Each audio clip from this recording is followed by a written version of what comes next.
Things are changing. Some of the walls seem to be tumbling down around the Ramseys. Many of their longtime supporters have changed their minds. When we come back, we'll talk to a former employee for the Ramseys who was close to the family at one time, is now convinced of their guilt. And we'll talk to one of Patsy's former teachers who still supports this family. We'll ask her who she believes killed JonBenet. Right after this.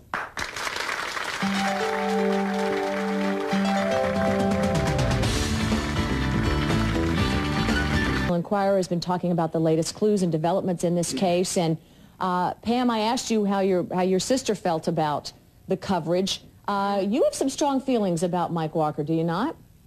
Well, certainly not personally. I've never met the gentleman, but I would like to make a blanket statement about really all of the coverage that has happened, and that would be that I find it hard to believe that reputable journalists who are professionally trained and schooled in this country fail to find critical and substantive facts in this case and report on that. Instead, what I know to be true is so oftentimes a piece or a corner of the table is pulled off and then an entire story woven around that, and the facts are just not true. Well, the 911 call being digitally enhanced has been verified. Well, that I cannot speak to. I was not there, but you know, neither was the gentleman from the National Enquirer. Oh, well, that's, don't bet on it. But let me just tell you something. It's not just what we discover and what we say. You have to remember, you just had a detective who made over 250 investigative reports. Steve Thomas, resigned from this case in absolute disgust. Here's a man who put his career on the line, took up his badge, slammed it down, and said, that's it. I am sick of this district attorney. He is a witness for the defense. Okay? Well, let me... yes, ma'am. I believe that we should all be thankful for issues of the Inquirer, because certainly the police department or the family is not very interested in bringing this to justice. This is a little girl who has long since been gone. Let me make something clear. Look, I am a journalist, all right? I mean, the outcome, I would be just as happy to do a story saying, wow, Ramsey's completely innocent. I would love to do that story, okay? I would love to. What we feel, all of us, I think, are feeling about what you're saying is that you seem to resent the fact that people are asking questions about why a little girl is murdered, and the parents will not just fully and freely come forward and answer any question anybody wants to answer. Jane Stobie, you worked with this family. You are more convinced than ever, you say, of their involvement? Yes. Tell me why. Part of it is a lot of the information that is coming out in the media, and also there are things that aren't happening. It's like they talk about another suspect and no one's been identified. And I think it's the silence on the part of the family, the lack of cooperation on the part of the family. Well, we've heard that the suspect may be someone who was jealous. Now, Pam, tell me if I'm misspeaking. Jealous of... Well, and again, you're looking at Jane Stobie, who at one point was an employee of the company, is no longer. I have never met the lady. I've never laid eyes on her. I do know that some of the things that she has second-handedly reported, such as naked photographs of JonBenet above her bed at the lake house, it is a falsehood. I have spent many a night in that house. I was there when the pictures of the Victorian umbrellas were hung above JonBenet's bed. And so there you have people. She even just admitted that she's relying on printed media and whatever's been out there to determine what is and isn't going on. When the fact of the matter is, there is a very short list of suspects. They are being looked at. The information and the evidence is being tied and neatly woven together, and all avenues are being, as the justice system would relegate, all avenues are being searched. Jane, that is respond to the profile of the suspects being someone jealous of the Ramseys, their success, their closeness as a family. I found this really interesting because when I was working with the family, one of the things that her mother talked about is how people were so jealous of them. And it was so interesting, Pam, when I heard you on the phone, or heard a clip on the news from what you had said, that it was because people were jealous of the family, et cetera, and it's like, I heard this years ago, and now it's back again. And I think, well, Pam, people are turning, it seems, on the family. Some very important people who've been close supporters for many, many months, including Fleet White, and Priscilla Brown White, where Patsy and John had dinner that Christmas Eve. He was with John Ramsey when the body was found. He wrote an open letter and said, the people of Colorado are entitled to be frustrated and angry with those public officials and other persons who have brought this case to its current status. We must be mindful, however, of the first cause of the investigation's failure, the refusal of John and Patsy Ramsey to cooperate fully and genuinely with those officially charged with the responsibility of investigating the death of their daughter. Pam, was this hurtful? This open letter of key people in the Ramsey camp turning, was that hurtful to Patsy and John? First of all, let me say this. Fleet White, I have not laid eyes on since the day of JonBenet's funeral, December 31st, here in Atlanta. Have not laid eyes on the man, and I have been back in Boulder and Denver several times since then. So he has not bothered to contact me or my family. He certainly has a right to his own opinion. I have not read the letter that he has written. I have heard some people have said it's way out there, and other people have said right on, you know, it substantiates the entire feeling of the state of Colorado. Well, it does reflect a lot of frustration and concern that nothing is moving forward. But now that the grand jury is convening secretly, we know that something is up. And we've already heard from the experts who've analyzed the famous ransom note, every which way but loose. But there's a new way of looking at it now. What do the words reveal? Still to come, a well-known psychiatrist will read between the lines to uncover what he says are subliminal messages from JonBenet's killer. Some shocking conclusions, and we'll see you back here. Interview. She gave an interview to the Sentinel, a West Virginia newspaper, and in it she says, "You can only turn the other cheek for so long. It's not fair. We want people to know the type of parents we are." Geraldine Merritt, defense attorney, you say you're on the side of truth in this thing, but let's start with this comment, type of parents we are. I know the type of parent I think I would be. If anything happened to my kid, I know I would be all over the police. What can I tell you? Do you want to interview my dog? Do you want to put me under hypnosis? Do you want to analyze my footprints? Anything to get to the truth. And I think that's where we first began and where we're still stuck with this sentiment about the Ramseys. Okay, sure. First of all, I'm not so sure. I wouldn't say I'm on the side of truth, although that would be nice. My client, if I have a client in this, is the presumption of innocence. I don't know who killed this child. Okay, I don't think anyone else did either. Now, that being said, it is another one of the media myths that the Ramseys did not cooperate. They were both interviewed on the 26th. One was interviewed on the 27th. They gave hair samples, saliva samples. But they gave also blood gave samples. conditions for those interviews. No, wait a second. Not those original interviews. They did not. Their child was initially interviewed on that day. He was later interviewed by social services with the police watching through a one-way mirror and able to suggest questions. They gave consents to search all of their homes. Last month, or within the last 2 months, they were interviewed for over 40 hours by the district attorney's office on videotape. With their lawyers present, there was not a single question they refused to answer. There was not a single topic they refused to discuss.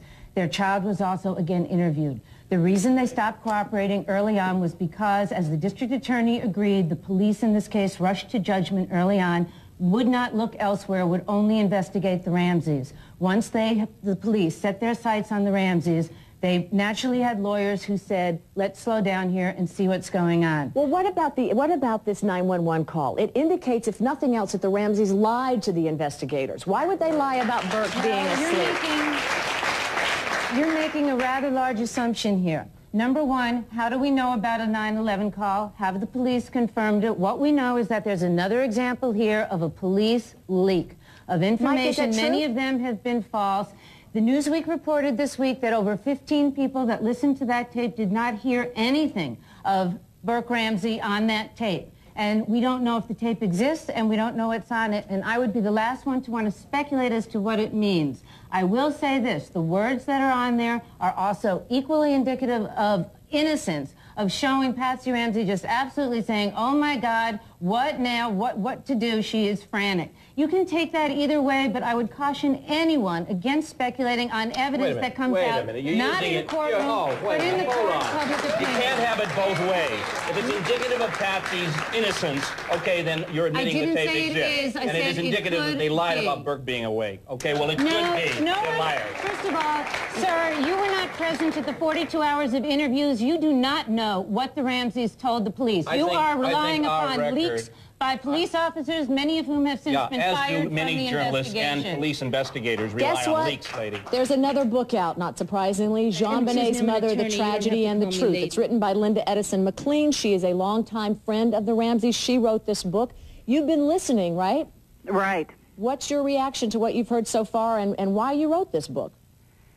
Leeza, the reason that I wrote this book is exactly what's happening on your show right now. I hear audience members clapping when people say things about my friend that are not true, that they don't know. And I think what's wrong in America today is that we tend to take innocent people and attack them and destroy them. And we did it with, Richard Jewell in Atlanta. We've done it with other people. And we have got to stop, Leeza. We have got to stop using the media to destroy innocent people. And that's why we wrote this book, because here we are on the phone because I don't want to come out there and sit on those shows. I'm nervous. I'm just a normal, small-town person, and I wanted to write down what I knew about Patsy and all of these friends and family members who know how wonderful she is. We just wanted to say that. That's all this book's about. I just want to address the fact that this happened the night after Christmas, and being a parent yourself, Leeza, I think you would know where your children are on a family holiday. I cannot believe that she couldn't find her 6-year-old daughter. She didn't know where she was. Linda, well, she says she was kidnapped. That was the whole point. Yes, she just got a ransom note that said she was kidnapped. And yes, I have children, and I know how I would feel, and I would run around frantic, and I wouldn't remember every detail of everything that happened. Would you wake up your child and ask what had happened to his sister? Sir, I don't know what I would do. Linda, can you please stand by? We have so many questions for you. We also want to know about Patsy's frame of mind right now. Obviously, she feels a need to speak out, and we're glad that we're hearing from this side of the story. Also, a controversial point of view from a respected psychologist who believes that the words of that ransom note all do point to Patsy Ramsey. We'll be right back.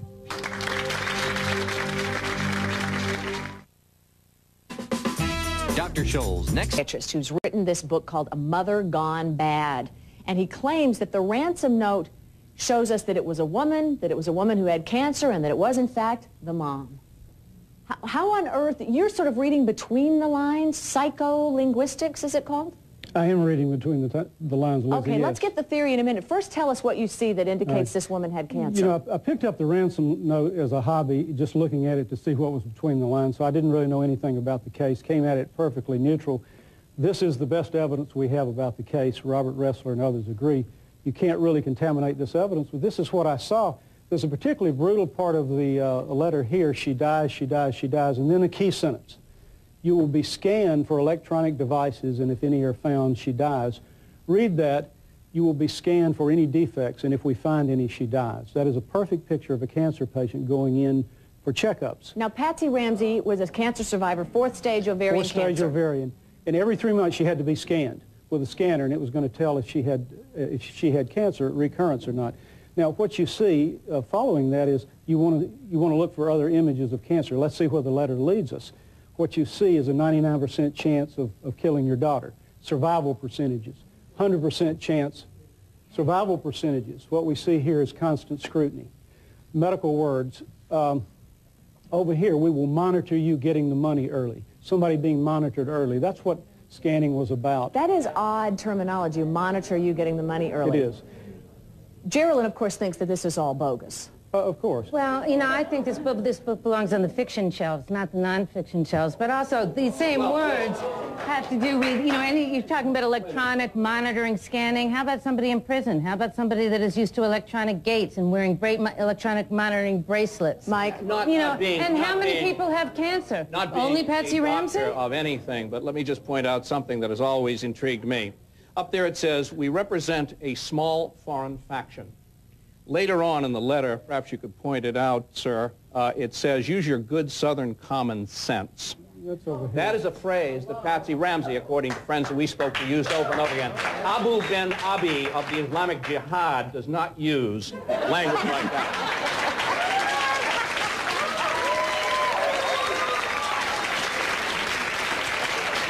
You say there are words, Doctor, that are used throughout this note that indicate it was authored by a woman.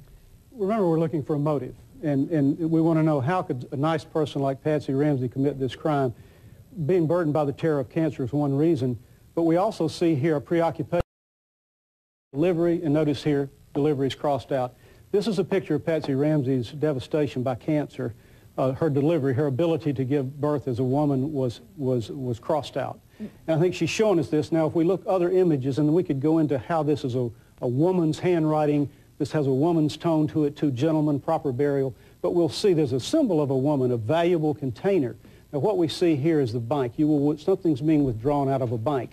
This moves down to a bank account. It comes down to an attaché. It then comes down to a brown paper bag. All of these are symbols of a woman, a nest egg, the uterus within. Patsy Ramsey's uterus within had been withdrawn. That's what she's trying to tell us, and I think she's trying to say, listen, I was a damaged woman. You have two central thoughts, a damaged woman damaged by cancer, and you have cancer. And so this is telling you that whoever the killer is, it's a woman who is severely damaged, probably by cancer. Now, that's where the letter leads, right there. There's another point that what happened that night, but that's the motive. Okay, let's talk about the point about what happened that night. Right. Also, the doctor says that there were clues throughout Patsy Ramsey's writings that indicated this moment was coming. It was a boiling point, that something in her subconscious knew that she would harm her child. Fascinating to me. We'll take a quick break, and coming up, this investigation does go before a secret grand jury any day now. Are we getting closer to the truth? We'll be right back with you. Ransom note. Let's just have you guys jump in and rattle on. And Doctor, your other points, we want to get to those, but first some questions. I want to know, what about the allegations of sexual abuse? Supposedly this young lady was, young girl, excuse me, was sexually abused over a period of time, and you mean that the parents didn't know? Is there indication of that in the note? You know, there is. We've just gone over, there are two motives in a crime. A deep pain the killer's carrying around, and a trigger motive. Now, something in this case, if Patsy Ramsey is the murderer of this child, something powerful had to happen that night. Something powerful happened anyway, but we've seen two things. Well, let me just interject here. There's been speculation, and we were talking about it during the break, that Patsy Ramsey walked in on John Ramsey perhaps molesting the child. Right. Instead of going after the husband, which may seem the common thing to do, perhaps the speculation is that Patsy's jealousy of her daughter was so great that that was the option that she took. Liza, I think this is where she lost control, and I think she shows us this in the letter. Just a couple of things, interesting things. A small foreign faction. We represent a small foreign faction. What is JonBenet but a small foreign entity?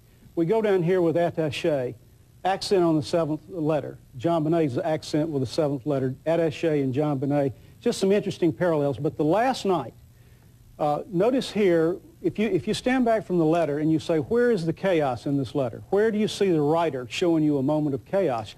You would go right here to delivery. Now notice what else you see. You see a period totally out of place. I call that a psychotic period. This is telling us when she lost it. Now notice what the word is next to it. Delivery is crossed out. JonBenet is turned into a pickup. Pickup being made into one word, not two. One word, it's another slip. And I think she's saying, this is the moment I lost control. I think Patsy Ramsey went over the edge. When she saw JonBenet as what? Competition? Being sexually abused. I think that she stepped into something about sexual abuse was going on. I think that's when she lost it. I think that's in the letter. And if you'll notice, immediate execution of your daughter immediately follows that. That's when she lost control. And I think that was the trigger motive. Two motives, trigger motive, deeper motive, and that was the trigger. Are people taking your analysis seriously? Well, my colleagues are. My colleagues who understand how the mind works, and there's been a breakthrough in how the mind works. We all have this genius subliminal mind, and the mind picks up on clues, and it tells us things indirectly through pattern stories. Linda, are you still standing by? Have you heard what the doctor has said? I have. You must have an opinion. Well, you know, I watch people who analyze their body language. I watch experts who talk about an autopsy they've never seen. I hear a man talking about attaché and JonBenet. it hurts me so bad when people, in my opinion, make these things up and dig these things up about somebody that I know with every ounce of my being is a wonderful, the FBI profiling unit a unit that just makes things up? Of course there are things in human behavior. The FBI profiling unit has not come out and said that JonBenet was ever sexually abused before the night of the murder. In fact, her pediatrician has said that there was no prior sexual abuse, and no one has found prior sexual abuse on this child. The same pediatrician who examined her vaginally at least 4 times, which other experts say is abnormal for a child that age. All right, Linda, let's take a break. We'll come back. We'll talk about this. They also said JonBenet was soiling herself in the months preceding the murder. Did you know your friend to be someone who could reach a point and just snap, Linda? A lot of questions still ahead. We'll be right back.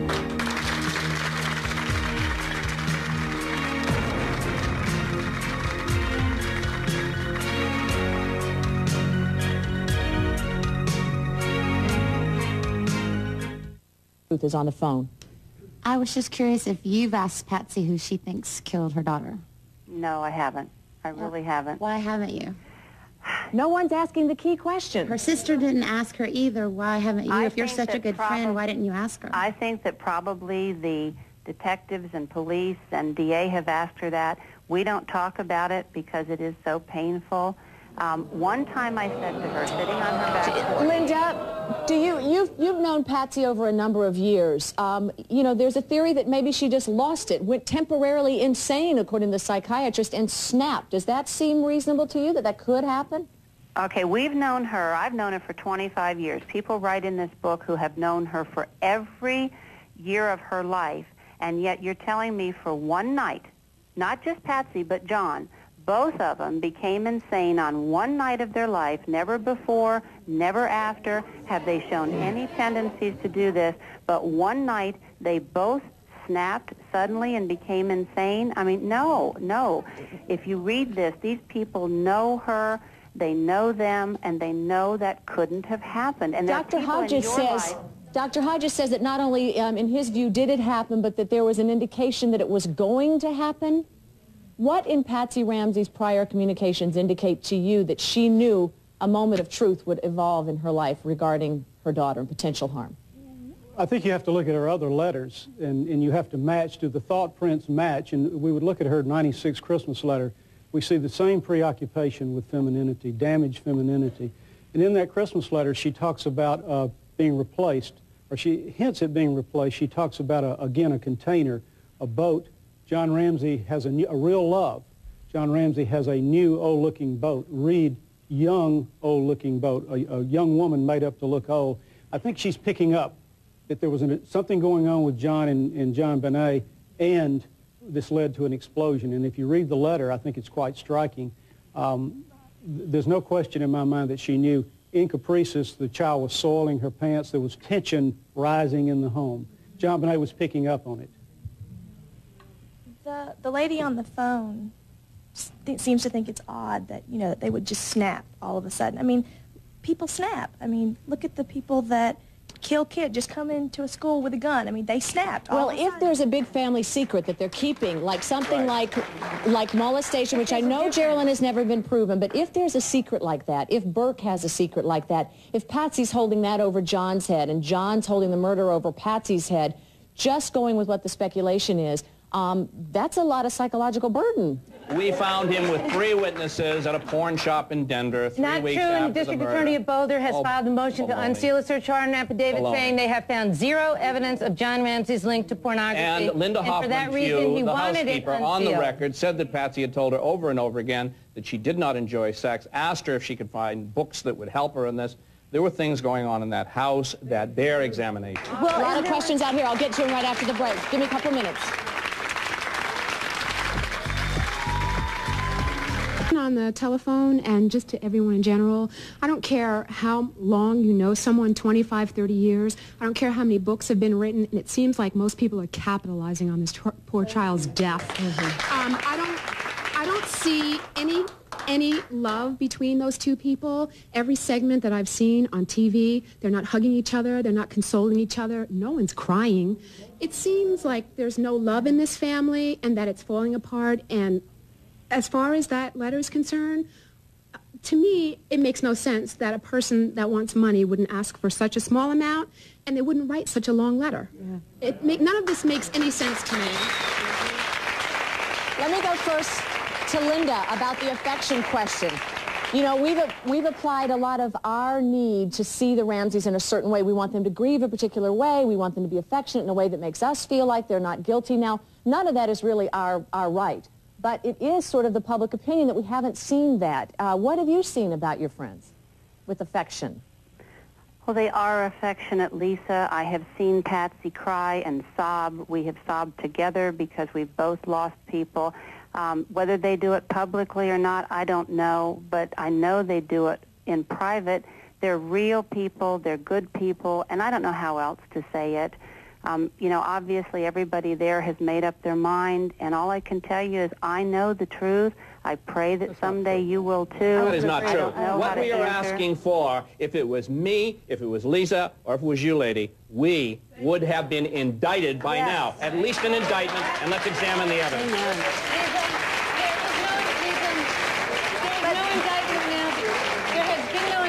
First of all, because the police and the district attorney have both come out and said there is insufficient evidence with which to charge anyone with a crime. But if there's a grand jury, Marilyn, doesn't that indicate that something's moving and grooving? No. The reason that there is, first of all, in Colorado, grand juries are used for investigatory purposes, not necessarily to charge. If there are witnesses who refuse to come forward voluntarily, a grand jury can subpoena them and compel them to testify. For example, Fleet White is one of the people who was going to receive a subpoena or received one because he has refused to be interviewed by the district attorney's office.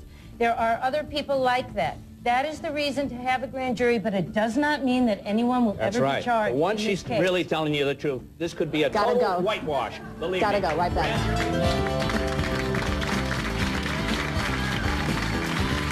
Tragedy. Thank you, everybody.